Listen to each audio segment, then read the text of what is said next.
समझाई थी, और आज भी जो कुछ थोड़ा रिमेनिंग पार्ट है प्रैक्टिकल का वो हम कंप्लीट करने जा रहे हैं। पिछली क्लास में हमने देखा एक्सपेरिमेंटली प्रूव करना था कि sunlight is necessary for photosynthesis, sunlight is required for photosynthesis. ये हमने कंप्लीट कर लिया था। हमने देखा एक प्लांट के अंदर जो लीव्स होती हैं वो फोटोसिंथेसिस करती हैं। हमने प्लांट को अंधेरे कमरे में रख के पहले डी स्टार्च किया, फिर ब्लैक पेपर स्ट्रिप उसके ऊपर लगाई। हाँ, ब्लैक पेपर स्ट्रिप याद आ रहा होगा आपको। और फिर उसके बाद उसको जब डी स्टार्च हो गया, ब्लैक पेपर स्ट्रिप लग गई, फिर उसको उजाले में ले गए, फोटोसिंथेसिस होने दिया। फिर फोटोसिंथेसिस होने के बाद लगभग 4 से 5 घंटे के बाद हम लीफ को तोड़ के लाए और लेबोरेटरी में आयोडीन सॉल्यूशन से हमने उसको वेरीफाई किया कि जहां सनलाइट नहीं था वहां पर आयोडीन टेस्ट नहीं दे रहा है। तो हमने एक्सपेरिमेंटली प्रूव किया। थोड़ा डिटेल आप इसको देख सकते हैं। दूसरा जो एक्सपेरिमेंट था कि CO2 गैस रिलीज होती है, इवॉल्व होती है जब रेस्पिरेशन होता है। ये एक्सपेरिमेंटली प्रूव करना था। तो यहाँ पर हमने कुछ जर्मिनेटेड सीड लिए थे और उनकी मदद से हमने देखा कि जो बेंट ट्यूब थी आपकी, उसमें पानी ऊपर चढ़ रहा था।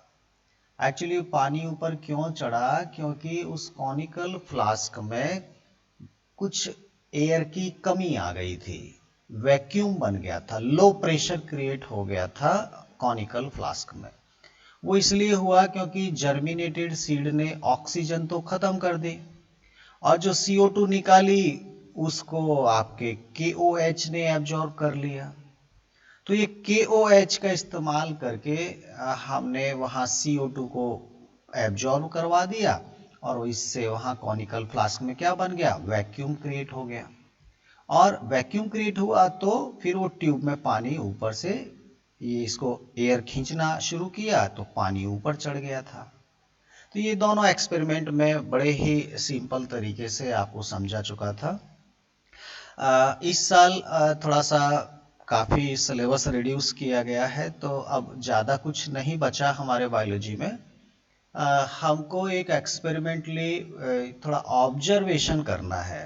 एक्चुअली अभी तक तो हम कुछ कर रहे थे, अब केवल देखना है, ऑब्जर्व करना है कुछ स्लाइड को। परमानेंट स्लाइड ये आपको बनाना भी नहीं है। स्लाइड कैसी है? परमानेंट स्लाइड है, ऑलरेडी बनी हुई रखी हुई है लैब में। आपको तो केवल माइक्रोस्कोप का इस्तेमाल करना है और उन स्लाइड को देखना है कि क्या दिखता है। तो देखना कौन सी स्लाइड है? वो हमारे सिलेबस में 2 हैं। एक तो हमको देखना है बाइनरी फिजन अमीबा के अंदर, बाइनरी फिजन इन अमीबा, और दूसरा देखना है हमको बडिंग इन यीस्ट। बडिंग प्रोसेस होता है यीस्ट के अंदर। तो ये दोनों रियल में हमको माइक्रोस्कोप में स्लाइड रख के देखना है ताकि हम ऑब्जर्व कर सकें कि बडिंग कैसा होता है, बाइनरी फिजन कैसा होता है, वो कैसा दिखता है जब इस तरह का असेक्सुअल रिप्रोडक्शन इन लिविंग्स में होता है। और जो भी हमको दिखेगा उसका हमको डायग्राम बनाना है, उसको समझने की कोशिश करना है, उसके अलग अलग पार्ट के नाम हमको जानना है। बस यही हमारा प्रैक्टिकल है। तो ये 2 चीज को केवल ऑब्जर्व करने का काम क्लास 10th में है, बनाना भी कुछ नहीं है, लेकिन माइक्रोस्कोप सेट करना आना चाहिए। स्लाइड कैसे देखते हैं, कौन कौन से पार्ट दिखेंगे, कैसे क्वेश्चन आते हैं, वही मैं आज की क्लास में आपसे डिस्कस करने वाला हूँ। ठीक है, तो हम शुरू करते हैं। बाइनरी फिजन इन अमीबा और बडिंग इन यीस्ट लैब के अंदर ये दोनों कैसे ऑब्जर्व किए जाते हैं। तो सबसे पहले ऑब्जर्वेशन के लिए ये जानना जरूरी है कि आखिर बाइनरी फिजन क्या होता है। आखिर बाइनरी फिजन क्या होता है ये पहले सबसे जान लीजिए। और दूसरा साथ में अगर इसको भी हम माने बडिंग इन यीस्ट, इन दोनों में डिफरेंस क्या है ये भी हमको जानना है। तभी तो जब हमारा थ्योरी स्ट्रांग होगा तभी हम प्रैक्टिकल में कुछ ऑब्जर्व कर पाएंगे। तो जब मैं आपको थ्योरी पार्ट पढ़ा रहा था तो मैंने आपको समझाया कि चाहे बाइनरी फिजन हो या मल्टीपल फिजन हो या रीजनरेशन हो या बडिंग हो या वेजिटेटिव प्रोपेगेशन हो, एक्चुअली ये अलग अलग टाइप हैं असेक्सुअल रिप्रोडक्शन के। किसके टाइप हैं? असेक्सुअल रिप्रोडक्शन के। वहां पर एक एक को हमने काफी डिटेल में पढ़ा था। तो असेक्सुअल रिप्रोडक्शन क्या होता है? एक ऐसा तरीका रिप्रोडक्शन करने का जिसमें एक सिंगल पेरेंट बिना किसी अदर दूसरे पेरेंट के इन्वॉल्वमेंट के अगर कैपेबल होता है नई जनरेशन बनाने के लिए, अगर एक सिंगल पेरेंट न्यू जनरेशन बनाता है तो इसको नाम दिया गया था असेक्सुअल रिप्रोडक्शन। ठीक है। जब दो पेरेंट इन्वॉल्व होते हैं और उनके गैमेट फ्यूज होते हैं और गैमेट फ्यूज होने के बाद तब जाकर नई जनरेशन अगर बने तो ये हमारा सेक्सुअल रिप्रोडक्शन था। तो सेक्सुअल रिप्रोडक्शन में नंबर 1 दो पेरेंट का इन्वॉल्वमेंट होना था, दूसरा उनके द्वारा गैमेट बनाने की प्रोसेस होनी थी और यहां पर फिर गैमेट का फ्यूजन भी होना था। तो यहां पर हम दो प्रोसेस जरूर पढ़ते हैं, एक तो गैमेट फॉर्मेशन और दूसरा गैमेट का फ्यूजन। तो अगर ये दो प्रोसेस होती हैं तो सेक्सुअल रिप्रोडक्शन, अगर ये नहीं होती तो असेक्सुअल रिप्रोडक्शन। तो हमने वहां ऑलरेडी पढ़ा था कि चाहे बाइनरी फिजन हो या मल्टीपल फिजन हो, रीजनरेशन हो, फ्रेगमेंटेशन हो, वेजिटेटिव प्रोपेगेशन हो, ये सब ऐसे तरीके हैं जो एक सिंगल पेरेंट नई जनरेशन बनाता है। इसका मतलब ये सब तरीके क्या है? असेक्सुअल रिप्रोडक्शन के हैं। ये बात तो क्लियर हो गया। अब हमारा ध्यान प्रैक्टिकल के लिए है तो हम केवल इन दो चीजों के ऊपर फोकस करने वाले हैं। पहला रहेगा बाइनरी फिजन। ठीक है। तो हमारा यहाँ पर ध्यान रहेगा नंबर 1 पहले हम जानेंगे बाइनरी फिजन कैसा होता है, तभी तो समझ में आएगा प्रैक्टिकल बाइनरी फिजन। तो जब हम थ्योरी पढ़ रहे थे तो हमने देखा था बाइनरी फिजन का एग्जाम्पल अमीबा। हाँ, अमीबा कैसा होता है? यूनिसेलुलर होता है और ये कैसा है? यूकैरियोटिक है। यूनिसेलुलर यूकैरियोटिक मतलब एक सेल है, इसमें ये सेल है और इसमें वेल डेवलप्ड एक न्यूक्लियस भी होता है। ये इसका न्यूक्लियस हो गया। इसमें क्या भरा पड़ा है? इसका साइटोप्लाज्म भरा है। एक सिंगल सेल है और ये इसका न्यूक्लियस हो गया, ये साइटोप्लाज्म, ये अमीबा हो गया। अब इसमें होता है बाइनरी फिजन। बाइनरी, बाई का मतलब होता है दो। जब ये अमीबा रिप्रोडक्शन करता है, एसेक्सुअल रिप्रोडक्शन करता है, तो फाइनली क्या होता है? ये अमीबा टूटकर दो डॉटर अमीबा बना लेता है और दोनों के पास अपना अपना न्यूक्लियस होता है। तो इस तरह से अगर एक अमीबा डिवाइड करके दो नए अमीबा बनाता है तो ये कहलाता है आपका बाइनरी फिजन। लेकिन ये पूरा प्रोसेस होता कैसे है? स्टेप बाय स्टेप अगर इसको समझें तो कैसे होता है। उससे पहले एक शब्द और है अमीबा के अंदर, क्योंकि अमीबा एक एनिमल है और एनिमल है इसका मतलब इसके पास सेल वॉल नहीं होती। तो ये जो मेम्ब्रेन है इसकी, सेल मेम्ब्रेन, ये काफी फ्लेक्सिबल टाइप की होती है और कई बार इस तरह के कुछ आउटग्रोथ जैसे बनाती है। कई बार ये फूड को लेने के लिए इस तरह के ये जो दो पार्ट आपको दिख रहे हैं, बाद में धीरे धीरे ये इस तरह से ग्रो करते करते फूड को निगल जाएंगे। इनको क्या नाम दिया गया ये आपको याद होना चाहिए। जो ये इस तरह के कुछ आउटग्रोथ जैसे दिखते हैं, क्योंकि सेल मेम्ब्रेन ही है, ज्यादा कुछ नहीं है। इस तरह का जो ये दिखता है इसको बोलते हैं स्यूडोपोडिया। इसको क्या बोलते हैं? स्यूडोपोडिया। और इसकी मदद से ये अपना फूड कैप्चर करता है, फूड रिसीव करता है, जिसे एक वैक्यूल के अंदर बंद करता है। उस वैक्यूल को बोलते हैं फूड वैक्यूल। ठीक है, तो हम न्यूट्रिशन इन अमीबा नहीं पढ़ रहे, हम देख रहे हैं बाइनरी फिजन इन अमीबा। ठीक है, तो अब अमीबा का एक बार फिर से मैं फोटो बनाता हूं, देखते हैं कि अमीबा डिवाइड कैसे करता है। ये हो गया आपका अमीबा, ये हो गया इसका न्यूक्लियस। ठीक है, सबसे पहले यहां पे इसका साइटोप्लाज्म, इसका जो सेल मेम्ब्रेन है उसमें कुछ कॉन्स्ट्रिक्शन जैसा पैदा होना शुरू होता है जब ये रिप्रोडक्शन करता है। तो कॉन्स्ट्रिक्शन जैसा कैसे पैदा होता है? कुछ इस तरह से पिचकना शुरू करता है, इस तरह से। हाँ, थोड़ा सा ये इस तरह से कॉन्स्ट्रिक्शन जैसा शुरू हो जाता है। यहाँ पे ऐसे लग रहा है जैसे कुछ पिचक रहा है। इसके चलते ये जो आपका न्यूक्लियस है वो भी थोड़ा सा इस तरह से पिचकना शुरू करता है। इसके अंदर भी आपको थोड़ा सा ऐसा दिखाई देता है। तो ये हो जाएगा इसका, यहाँ से शुरू किया, ये इसका फर्स्ट स्टेप हो जाएगा कि कॉन्स्ट्रिक्शन पैदा हो गया। इसके बाद क्या होगा? ये कॉन्स्ट्रिक्शन और गहरा होता हुआ चला जाएगा। अब हम देखेंगे अगले डायग्राम में कि ये धीरे धीरे इस तरह से लगभग अमीबा और ज़्यादा पिचकना शुरू हो गया। और हम देख रहे हैं कि इसका जो न्यूक्लियस था वो भी लगभग इस तरह से पिचकना शुरू हो गया। हाँ, ये थोड़ा इलोंगेट टाइप का हो गया और ये भी थोड़ा पिचकता जा रहा है। देखिए, न्यूक्लियस भी पहुंचना चाहिए हर डॉटर सेल में। नेक्स्ट जब हम बात करते हैं तो लगभग ये न्यूक्लियस इधर टूट जाता है, ये न्यूक्लियस इधर टूट जाता है, और ये आपका अमीबा लगभग इस पोजीशन में आ जाता है। ये लगभग इस पोजीशन में आ गया। ये दोनों न्यूक्लियस आपके अलग अलग पार्ट में ट्रांसफर हो गए। और फाइनली क्या होगा?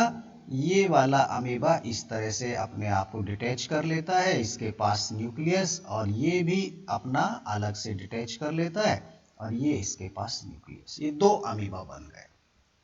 ये तरीका है बाइनरी फिजन का। इसमें ये अमीबा कहीं से भी दो पार्ट में कॉन्स्ट्रिक्ट हो सकता है। जरूरी नहीं है कि इधर से ही कॉन्स्ट्रिक्ट हो। अगर उसको ऐसा मान लीजिए ये अमीबा ऐसा होता, इधर से भी कॉन्स्ट्रिक्ट हो सकता था, तो फिर अमीबा आपका ऐसा बन जाता। इसका कोई एक फिक्स लोकेशन नहीं है, इधर से भी कॉन्स्ट्रिक्ट हो सकता था ये। तो कोई एक फिक्स प्लेन नहीं है कि कहां से पिचकेगा, कहां से दो अमीबा बनेंगे, कहीं से भी ये बन सकता है। ठीक है, यहां पर जो न्यूक्लियस का डिवीजन हुआ, जो न्यूक्लियस का डिवीजन हुआ, न्यूक्लियस के डिवीजन को बोलते हैं कैरियोकाइनेसिस। इसको क्या बोलते हैं? कैरियोकाइनेसिस। और जो यहाँ साइटोप्लाज्म का डिवीजन हुआ, साइटोप्लाज्म भी तो दो भागों में बट गया। पहले न्यूक्लियस बटा, फिर उसके बाद साइटोप्लाज्म भी बट गया। साइटोप्लाज्म के डिवीजन को बोलते हैं साइटोकाइनेसिस। कैरियोकाइनेसिस पहले हो गया और साइटोकाइनेसिस हो गया। और जब ये दोनों काम हो गए तो हम बोलेंगे सेल डिवीजन कंप्लीट हो गया। एक तरह से ये सेल डिवीजन भी हो रहा है और एक तरह से ये असेक्सुअल रिप्रोडक्शन भी हो रहा है, क्योंकि यहां एक पेरेंट से दो डॉटर बन गई। तो अमीबा के अंदर चाहे आप उसको सेल डिवीजन कहिए, चाहे आप उसे असेक्सुअल रिप्रोडक्शन में बाइनरी फिजन कहेंगे। इसको क्या कहेंगे? Binary fission. मतलब अपने आप में सेल डिवीजन भी एक तरह से रिप्रोडक्शन होता है अमीबा जैसे लिविंग्स के अंदर। यहां पर जो ये सेल डिवीजन हो रहा है इसका नाम क्या है? क्या यहां पर कोई एक पर्टिकुलर टाइप का न्यूक्लियस डिवाइड हुआ इक्वल इक्वल बटा? ऐसा नहीं है। एक्चुअली जब हम सेल डिवीजन पढ़ते हैं तो तीन तरह का सेल डिवीजन पढ़ते हैं। एक होता है एमाइटोसिस, एक होता है माइटोसिस, और एक होता है मियोसिस। तीन तरह का डिवीजन देखने को मिलता है। हम इन दो को ही ज्यादा पढ़ते हैं। माइटोसिस जिसमें एक डिप्लॉयड सेल से डिप्लॉयड सेल बनती है, या फिर एक हैप्लॉयड सेल से हैप्लॉयड सेल बनती है। मतलब जैसी पेरेंट सेल है अगर उसी के जैसी सेल बनती हैं तो ये माइटोसिस कहलाता है। और मियोसिस हमेशा होता है कम से कम डिप्लॉयड सेल में और उससे बनती हैं हैप्लॉयड सेल। ये मैंने जब गैमीट बनने के दौरान आपको समझाया था। हाँ, प्लांट के अंदर भी समझाया था, ह्यूमन बींग्स के अंदर भी समझाया था। यहां नंबर ऑफ क्रोमोसोम आधे हो जाते हैं, ये होता है मियोसिस डिवीजन। एमाइटोसिस क्या होता है कि जो न्यूक्लियस होता है वो बीच में से बस ऐसे ही अंदाजे से अगर दो पार्ट में टूट जाए तो इसको हम बोलते हैं एमाइटोसिस डिवीजन। जरूरी नहीं है कि इक्वल क्रोमोसोम इधर कुछ ऐसा बट गया हो, एक बस जस्ट एक क्लीवेज टाइप का हो गया तो इसको हम बोलते हैं एमाइटोसिस। आप बता सकते अमीबा में क्या हुआ, कौन सा डिवीजन हुआ? तो यहां पर आंसर आएगा अमीबा कैसा डिवीजन करती है? एमाइटोसिस टाइप का डिवीजन करती है। इसके रिप्रोडक्शन को क्या बोलते हैं? बाइनरी फिजन बोलते हैं। मुझे लग रहा है आपको अमीबा समझ में आया होगा। चलिए अभी थोड़ा सा देखते हैं यीस्ट के लिए। यीस्ट कैसा होता है, वो कैसे बडिंग करता है। बडिंग हाइड्रा में भी होता है, ध्यान देना। अभी फिलहाल हम यीस्ट के बारे में बात करेंगे क्योंकि प्रैक्टिकल हमारा यीस्ट का है। तो यीस्ट क्या है? इसको बोलते हैं सैक्रोमाइसीज सेरेविसी, या इसको हम हिंदी में बोलते हैं खमीर। हाँ, जो जलेबी बनाते हैं, इडली डोसा बनाते हैं तो जो आपका डफ होता है उसमें इसको बुलबुले बनाने के लिए इसको मिक्स करते हैं। ये एक तरह का फंगस होता है। ये क्या होता है? Fungus, fungi. और ये फंजाई भी स्पेशल है, ये यूनिसेलुलर होता है। यूनिसेलुलर, बाकी के फंगस जितने भी हैं वो सब कैसे होते हैं? वो सब मल्टी सेलुलर होते हैं बाकी के, लेकिन यीस्ट हमारा यूनिसेलुलर फंगस है। कई बार यही एक नंबर में सवाल पूछा जाता है, यीस्ट क्या है? क्या ये बैक्टीरिया है? क्या ये प्रोटिस्टा है? क्या है? तो यूनिसेलुलर फंगस है, बिल्कुल याद रखिए। ठीक है, चलिए अब एक सिंगल सेल बनाते हैं यीस्ट की। यीस्ट कैसा होता है? तो यीस्ट का जब मैं एक डायग्राम बनाता हूं तो इस तरह से मान लीजिए मैंने एक सिंपल सी सेल बना ली, ये हो गया यीस्ट। और इसमें भी इसके पास न्यूक्लियस होगा, चलो ये हो गया इसका न्यूक्लियस, इसका नाम रख दिया यीस्ट। यहां साइटोप्लाज्म भरा पड़ा है। ठीक है, अब बडिंग क्या होता है? जब हम थ्योरी पढ़ रहे थे तो हमने आपको हाइड्रा में बताया था कि बडिंग में क्या होता है, बॉडी के ऊपर एक आउटग्रोथ बनती है, आउटग्रोथ बाद में बड़ी होते होते और ये नया हाइड्रा बन जाता है इस तरह से, और ये बाद में पेरेंट बॉडी से डिटैच हो जाता है और एक नया हाइड्रा बन के आपको बाहर आ जाता है। यही था ना आउटग्रोथ, बॉडी से कुछ निकला। हाँ? और वो बाद में एक परमानेंट एनिमल में कन्वर्ट हो गया था। ऐसे ही यीस्ट के अंदर भी कुछ आउटग्रोथ पैदा होना चाहिए। तो यहां पर क्या होता है, ये मान लीजिए आपका यीस्ट है, यहां पर एक छोटी सी आउटग्रोथ इस तरह से पैदा हो गई, ये मान लीजिए आपका यीस्ट हो गया, और ये आपका न्यूक्लियस यहां रखा ही है। तो इस तरह से ये जो डेवलप हुआ बॉडी के ऊपर, ये कहलाता है बड़। ये क्या कहलाता है? बड़ कहलाता है। तो पहले तो बड़ यहां डेवलप हुआ, उसके बाद हम बात करेंगे तो ये बड़ काफी और बड़ी हो जाएगी, और यहां इसके अंदर का जो न्यूक्लियस है ये डिवाइड होके दो न्यूक्लियस बनाएगा। ध्यान देना, यहां पर जो डिवीजन हो रहा है न्यूक्लियस का, वो हो रहा है माइटोसिस डिवीजन। इक्वल टाइप का डिवीजन बनता है। ठीक है, ये माइटोसिस होता है। इसके बाद हम बात करते हैं तो इस न्यूक्लियस का एक पार्ट जो है वो तो यहीं रहेगा और दूसरा पार्ट यहां ट्रांसफर हो जाता है। कई बुक में इसको ऐसे भी समझाया है, थोड़ा सा मैं वो दूसरा भी कंसेप्ट एक समझाता हूं। कुछ बुक में इस तरह से बताया कि ये जो न्यूक्लियस है वो इलोंगेट होके इसके अंदर भी आ जाता है और बाद में फिर ये टूट जाता है। लेकिन जब इसको थोड़ा रिसर्च करते हैं तो यहाँ माइटोसिस डिवीजन ही देखने को मिलता है। इसका मतलब न्यूक्लियस पहले ही डिवाइड कर लेता है और फिर बाद में एक न्यूक्लियस यहाँ ट्रांसफर हो जाता है। अमीबा के अंदर तो ये एमाइटोसिस था, और यीस्ट के अंदर अगर हम बात करते हैं तो ये माइटोसिस टाइप का हो रहा है, न्यूक्लियस का डिवीजन, मैं न्यूक्लियस के डिवीजन की बात कर रहा हूं। ओवरऑल डिवीजन तो हो रहा है, यहाँ पे बडिंग टाइप हो रहा है, डिवीजन नहीं बोलेंगे इसको, बडिंग हो रहा है। अब देखिए इस तरह से ये आपका जब यीस्ट बन गया है तो फिर क्या होगा, नेक्स्ट फेज में क्या होगा, नेक्स्ट फेज में ये कंप्लीट लगभग अपने आप को अलग करना शुरू कर देता है और फाइनली आपका जो यीस्ट था उससे ये अलग हो जाता है। ये आपके दो यीस्ट बन गए, ये वाला भी बन गया, ये वाला भी बन गया। तो ये जो ओवरऑल एक प्रोसेस है, जो सीक्वेंस मैंने आपको समझाया, ये बडिंग कहलाता है।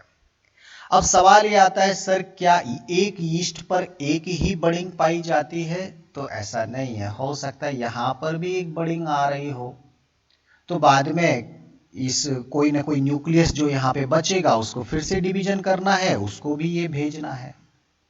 तो न्यूक्लियस तो कितनी बार भी डिवीजन करेगा। और ये जो बड़ अभी बन रही है, हो सकता है इसके ऊपर भी एक बड़ बन जाए, तो ये वाला जो आपका न्यूक्लियस है इसको डिवाइड करके एक और बनाना पड़ेगा। हो सकता है इसके ऊपर भी एक और बड़ बन जाए, तो इस वाले न्यूक्लियस को अब यहाँ के लिए न्यूक्लियस बनाना पड़ेगा। तो एक के ऊपर एक ये कई सारी बर्ड्स पाई जा सकती है, ऐसा नहीं है कि एक बर्ड बस बनी तो वही बनी। ठीक है, तो ये बडिंग प्रोसेस काफी स्पीड से नए नए यीस्ट बनाती रहती है। और यीस्ट जब फर्मेंटेशन करती है तो कार्बन डाइऑक्साइड गैस के साथ इथेनॉल बनाती है, एल्कोहल बनाती है। हाँ, इथेनॉल, एल्कोहल यीस्ट का हमने पढ़ा था। तो जो वाइन इंडस्ट्री है जो एल्कोहल बनाती है, वहाँ इस फंगस का बहुत ज़्यादा इस्तेमाल होता है। एक्चुअली वाइन यही बनाता है, एल्कोहल। बेकरी इंडस्ट्री में भी जहाँ ब्रेड बनता है, टोस्ट बनते हैं, वहाँ पर भी इसका इस्तेमाल होता है। जलेबी बनाने के लिए जो पेस्ट बनाते हैं, डोसा बनाने के लिए जो पेस्ट बनाते हैं, वहाँ यीस्ट का इस्तेमाल किया जाता है, क्योंकि वह उस पेस्ट के अंदर ये कार्बन डाइऑक्साइड गैस प्रोड्यूस करता है और उसको पफ या स्पॉन्जी बना देता है। तो ये बहुत सारे एप्लीकेशन मैंने आपको यीस्ट के बारे में समझाया। अब सवाल ये आता है कि सर ये समझ में तो आ गया, हम प्रैक्टिकल में इसको कैसे देखेंगे और हमारी एग्जाम में सवाल कैसे आएंगे? तो उसके लिए आपको थोड़ा सा और पेशेंस रखिए। देखिए आपके पास एक माइक्रोस्कोप होगा, मान लीजिए यहाँ पर मैं एक सिंपल सा एक माइक्रोस्कोप बना देता हूँ। ये रिवॉल्विंग नोज हो गया इस तरह से, और ये स्टैंड हो गया, और ये आपका स्टेज हो गया। ठीक है, तो ये आपके पास माइक्रोस्कोप है। आपको लैब में परमानेंट स्लाइड दी जाएंगी। ये एक स्लाइड है, ये दूसरी स्लाइड है। इस पे मान लीजिए अमीबा का बाइनरी फिजन दिख रहा है और इस पर यीस्ट के अंदर बडिंग आपको दिख रहा है। यहाँ पर वो स्पॉट होगा जो आपको देखना है इसके अंदर। ठीक है, आपको क्या करना है कि इस स्लाइड को उठा के स्टेज के ऊपर रखना है यहाँ पर, और इसको फिक्स कर देना है। फिर ये यहाँ पर आपको आई पीस है, आंख से आपको देखना है, तो इस पूरी बॉडी ट्यूब को ऊपर नीचे करके आपको फोकस करना है। लेकिन देखने के लिए पहले नीचे जो मिरर है उससे आपको लाइट देना है, तभी तो ये आपकी आंखों पे जाएगा और ऑब्जेक्टिव पीस से होते हुए आई पीस फिर आपकी आंख में दिखेगा। तो नीचे एक मिरर सेट करना है रिफ्लेक्शन के लिए। फिर ये स्लाइड में जो आपको दिख रहा है वो आपको देखना है। अगर आपको कुछ इस तरह की स्लाइड दिखाई दे, हाँ इस तरह की स्लाइड दिखाई दे, तो आप समझ जाइए कि ये अमीबा का बाइनरी फिजन हो रहा है। अगर मान लीजिए आपको कुछ इस तरह की दिखे और ये छोटी छोटी सी आउटग्रोथ ऐसे अगर दिखाई दे, तो ये आप समझ जाइए ये यीस्ट का बडिंग वाली स्लाइड है। तो जैसा भी आपको दिखे वही डायग्राम आपको बनाना है, और जब डायग्राम बनाए तो नाम लिखना है कि ये क्या है, ये इसको क्या बोलेंगे, इसके अंदर जो भरा है उसको क्या बोलेंगे। बस इतना सही तो है इसमें। इस आउटग्रोथ को क्या बोलेंगे, यहाँ पर ये क्या है, ये न्यूक्लियस है, ये क्या है, ये न्यूक्लियस है, ये साइटोप्लाज्म है, ये क्लीवेज हो रहा है एक तरह से। तो ये बस सिंपल सा ऑब्जर्वेशन है। अब एग्जाम में सवाल आपसे कैसे भी घुमा फिरा के पूछ सकता है। मान लीजिए मैं आपको एक थोड़ा घुमाने का कोशिश करता हूँ, ठीक है। मैं एक कुछ मैथमेटिकल बना रहा हूँ। ये एक सर्कल, इस सर्कल के बाहर भी एक सर्कल, इस सर्कल के अंदर भी एक सर्कल, ठीक है। और ये एक सर्कल, इसके बाद ये ऐसा एक सर्कल, इसके बाद ऐसा एक सर्कल। तीसरा डायग्राम दिया, एक सर्कल ये, एक सर्कल ये, एक सर्कल ये, एक सर्कल ये। हाँ, और चौथा मैंने डायग्राम दिया, दो सर्कल अंदर और दो सर्कल बाहर। अब आप बताइए इन चारों में से ABCD हो गया, इनमें से बडिंग कौन सा है? Identify the budding process. अब ऐसा डायग्राम, ये तो मैथमेटिकल है, लेकिन यहां पर हमको मालूम चल रहा है कि एक लिविंग ये है, इसके ऊपर दूसरी बर्ड्स लग गई, इसके ऊपर तीसरी बर्ड्स लग गई, तो बर्ड्स के ऊपर बर्ड्स लगती चली जा रही है। ये ठीक वही बात है कि ये एक बर्ड हो गई, इसके ऊपर एक बर्ड हो गई, इसके ऊपर एक बर्ड हो गई, तो आपका आंसर जाएगा ये वाला। बर्डिंग आपको पहचानना है, ठीक है। इस तरह से आपको सवाल कैसे भी बना के दिए जा सकते हैं। अब यहाँ पर और भी कुछ छोटी छोटी बातें हैं। अब सवाल आपसे एक ये भी पूछ सकता है कि binary fission in amoeba, binary amoeba और बडिंग इन यीस्ट, हाँ बडिंग इन यीस्ट।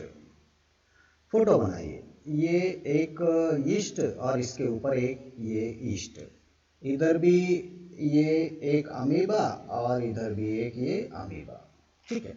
इन दोनों में मेन डिफरेंस क्या है? यहां पर भी एक सेल से फाइनली दो अमीबा बन रहे हैं, यहां पर भी फाइनली एक यीस्ट था, उससे दो यीस्ट मिल गए। दोनों में डिफरेंस क्या है?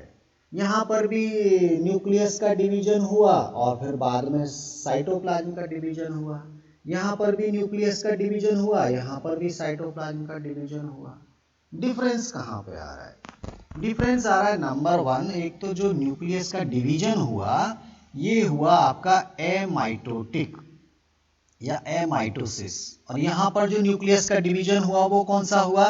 वो माइटोसिस डिवीजन हुआ। पहला तो ये डिफरेंस है।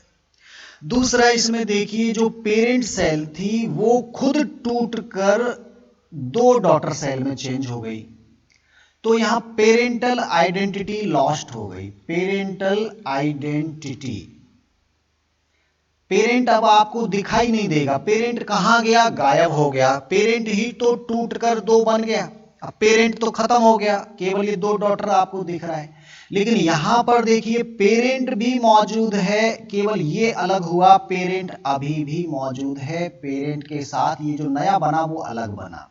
यहां पर पेरेंट अभी भी सुरक्षित है, मतलब यहां पेरेंटल आइडेंटिटी मेंटेन है, यहां पेरेंटल आइडेंटिटी लॉस्ट हो चुकी है। ये दो डिफरेंस यहां खासतौर पर समझ में आते हैं।